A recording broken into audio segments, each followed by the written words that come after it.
वित्त मंत्री निर्मला सीतारमण ने पेट्रोल डीजल को जीएसटी में लाने का संकेत देकर उम्मीद जगाई है कि इनकी कीमतों में कमी हो सकती है। जीएसटी काउंसिल की अगली मीटिंग में पेट्रोल डीजल को जीएसटी के दायरे में लाने की बात की जाएगी। इससे पहले पेट्रोलियम मंत्री धर्मेंद्र प्रधान भी इसे जीएसटी में लाने की बात कह चुके हैं। Appealing to the state government, to the GST council to look into this issue. The whole country is now governed by a new tax mechanism. One of the prime commodity petroleum product, primarily diesel, petrol, LPG, all these should be, LPG is already in the GST, but petrol and diesel should come under GST. इन संकेतों के बाद ये सवाल उठना भी लाजमी है कि आखिरकार इससे पेट्रोल डीजल की कीमतों में कितनी कमी होगी। ये समझने के लिए पेट्रोल के मौजूदा टैक्स और जीएसटी के टैक्स स्ट्रक्चर को समझना होगा। मिसाल के तौर पर दिल्ली की कीमतों के हिसाब से पेट्रोल के मौजूदा रेट को देखें तो दिल्ली में 1 लीटर पेट्रोल का बेस प्राइस 33 रुपए 26 पैसे है। इसमें 28 पैसे माल भाड़े के तौर पर जोड़े जाते हैं। इसके बाद इसमें 32 रुपए 90 पैसे एक्साइज ड्यूटी के जोड़े जाते हैं। 3 रुपए 69 पैसे बतौर डीजल कमीशन जोड़ा जाता है। दिल्ली में वैट के नाम पर राज्य सरकार 21 रुपए 4 पैसे वसूलती है। इस तरह से दिल्ली में 1 लीटर पेट्रोल 91 रुपए 17 पैसे का मिलता है। लेकिन अगर पेट्रोल को जीएसटी के दायरे में लाया जाएगा तो फिर एक्साइज और वैट की यहां से छुट्टी हो सकती है। ऐसे में पेट्रोल की कीमत दिल्ली में घटकर काफी कम रह जाएगी। इसको फिर से जीएसटी की कैलकुलेशन के हिसाब से समझते हैं। दिल्ली में 1 लीटर पेट्रोल का बेस प्राइस है 33 रुपए 26 पैसे। इसमें 28 पैसे माल भाड़े के तौर पर जुड़ जाते हैं। इसके बाद इसमें जीएसटी के अधिकतम स्लैब यानी 28% के हिसाब से करीब 9 रुपए जुड़ जाएंगे। फिर करीब 3 रुपए का डीजल कमीशन भी इसमें जोड़ा जाएगा, यानी पेट्रोल के दाम घटकर करीब 46 रुपए रह जाएंगे। लेकिन राज्य सरकार को वैट की भरपाई के नाम पर करीब 21 रुपए चुकाने होंगे, जिससे कीमत तकरीबन 67 रुपए हो जाएगी।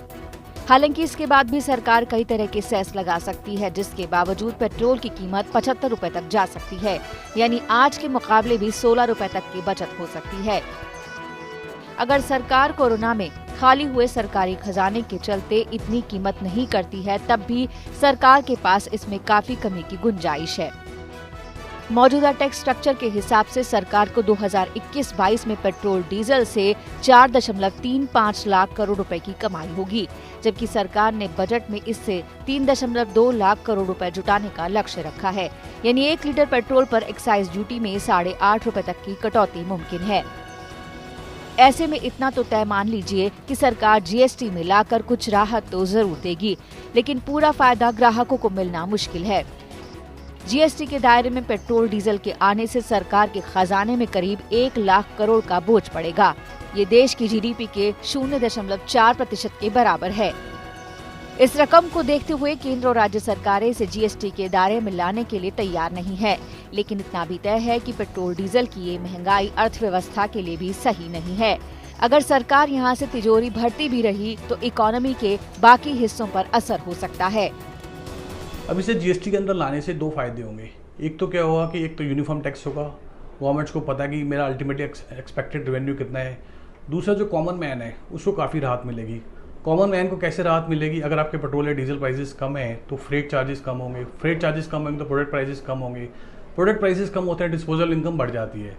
तो मेरे हिसाब से ये अगर स्टेप लिया जाए, एक पॉलिटिकल कंसेंसस लिया जाए लोग गवर्नमेंट्स के बीच में, स्टेट गवर्नमेंट और सेंट्रल गवर्नमेंट्स के बीच में, तो आने वाले टाइम में लॉन्ग टर्म में काफ़ी फायदा होगा इकोनॉमी को भी और एक कॉमन मैन को भी काफ़ी फायदा होगा।